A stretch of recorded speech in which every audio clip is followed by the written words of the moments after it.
A racist cop tries to force an elderly black woman out of a courtroom, humiliating her in front of everyone. But then, a single phone call from the White House changes everything. In a small, tight-knit town in Alabama, racial tensions have been simmering for years. The black community often feels targeted by local law enforcement, and trust between the two sides is almost non-existent. One morning, Ms. Evelyn Johnson, a 72-year-old grandmother, walks into the courthouse. She's there to fight for her grandson, Marcus, who was wrongfully arrested during a traffic stop. Marcus, a college student with no prior record, was accused of resisting arrest, but the family believes it was a case of racial profiling. As Ms. Johnson steps into the courtroom, Officer Daniels, a cop known for his aggressive demeanor, immediately approaches her. He doesn't ask why she's there or if she needs help. Instead, he assumes she's lost or doesn't belong in the courthouse. "Mom, you need to leave," he says firmly, his tone dripping with condescension. Ms. Johnson, calm but determined, explains that she's there for her grandson's hearing. Officer Daniels isn't convinced. He raises his voice, accusing her of causing a disturbance. "This isn't the place for you," he snaps, drawing the attention of everyone in the room. People start whispering, some pulling out their phones to record the confrontation. Ms. Johnson stands her ground, but the situation escalates quickly. Officer Daniels grabs her arm, threatening to remove her forcibly. The problem here isn't just about one cop's behavior. It's about a system that allows racial bias to dictate how people are treated.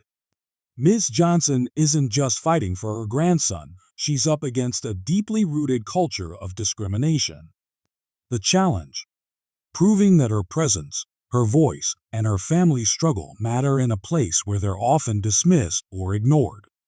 And as the tension builds, it's clear this moment will either break her spirit or become a turning point for everyone watching. The courtroom, once silent and orderly, is now buzzing with tension.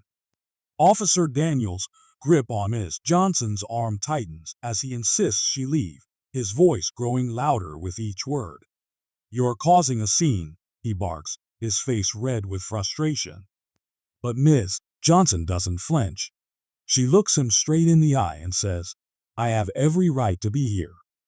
My grandson's future is at stake." The people in the room are divided. Some shift uncomfortably in their seats, unsure whether to intervene. Others pull out their phones, recording the confrontation as it unfolds. A young woman in the back stands up and shouts, "Leave her alone. She's not doing anything wrong." But Officer Daniels ignores her, his focus entirely on Ms. Johnson. Just as it seems like the situation is about to spiral out of control, Ms. Johnson's phone rings. The sound cuts through the tension like a knife. She calmly reaches into her purse, pulls out her phone, and answers. The room falls silent, everyone straining to hear the conversation. "Hello, Evelyn," comes the voice on the other end. It's calm, authoritative, and instantly recognizable. Ms. Johnson's face softens as she listens. "Yes, Mr. President," she replies, her voice steady. The room erupts in gasps and murmurs. Officer Daniels freezes, his hand still on her arm, but his grip loosening. Ms. Johnson explains the situation briefly, her tone respectful but firm. "I'm at the courthouse in Alabama," she says. "There's a bit of a misunderstanding here." The president's response is immediate. "Let me handle this," he says. Within moments, the judge, who had been watching silently from the bench, receives a call on his private line. He listens intently, his expression shifting from confusion to shock. As Ms. Johnson hangs up, the judge stands and addresses the room. "This hearing will proceed as scheduled," he announces. "And Officer Daniels, you will release Ms. Johnson immediately." The cop hesitates, his face pale, but he finally lets go and steps back. The development here isn't just about the phone call. It's about the power of legacy and respect. Ms. Johnson's past as a civil rights activist, her connections, and her unwavering dignity turned the tide in her favor. But it also raised questions. Why did it take a call from the White House for her to be treated fairly? And what does this say about the system that allowed this to happen in the first place? The room is left in stunned silence, the weight of the moment settling over everyone like a heavy blanket. The courtroom is so quiet you could hear a pin drop. All eyes are on Ms. Johnson as she lowers her phone, the president's voice still echoing in everyone's minds.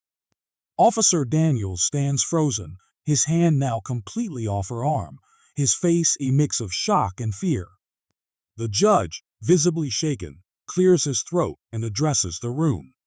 "This hearing will proceed as scheduled," he says, his voice firm but uneasy. "And Officer Daniels, you are to step outside immediately. Your conduct here today is unacceptable." The cop doesn't argue. He glances at Ms. Johnson, then at the crowd recording him, and finally at the judge. Without a word, he turns and walks out, his usual swagger replaced by a stiff, almost robotic gait. The door clicks shut behind him, and the room erupts in whispers. But the real climax isn't just about the cop's humiliation, it's about what happens next. The judge motions for Ms. Johnson to take a seat, his demeanor completely changed. "Ms. Johnson," he begins, his voice softer now, "I apologize for what just occurred. This court recognizes your right to be here, and we will ensure your grandson's case is handled with the utmost care." Ms. Johnson nods, her expression calm but resolute. "Thank you, Your Honor," she says. "But this isn't just about my grandson. It's about every person who walks into this courthouse expecting fairness and leaves feeling invisible." Her words hang in the air, heavy and undeniable. The key moment comes when the judge pauses, looks around the room, and says, "You are right. This is a wake-up call for all of us. We have a responsibility to do better." The crowd murmurs in agreement, some nodding, others wiping away tears. Meanwhile, outside the courtroom, Officer Daniels leans against a wall, his hands trembling. He pulls out his phone and stares at it, as if debating whether to call someone. But instead, he just slides down the wall and sits on the floor, his head in his hands. The weight of what just happened, and what it means for his career and his reputation, starts to sink in. Back inside, Ms. Johnson sits tall, her presence commanding the room. The hearing begins, but the atmosphere has shifted. Everyone, judge, lawyers, spectators, is acutely aware that they've just witnessed something extraordinary. The climax isn't just a moment of justice for Ms. Johnson, it's a turning point for the entire community. A stark reminder that dignity and respect are non-negotiable, no matter who you are. If this story hit home for you, hit that subscribe button. The next video? It's even more powerful, don't miss it.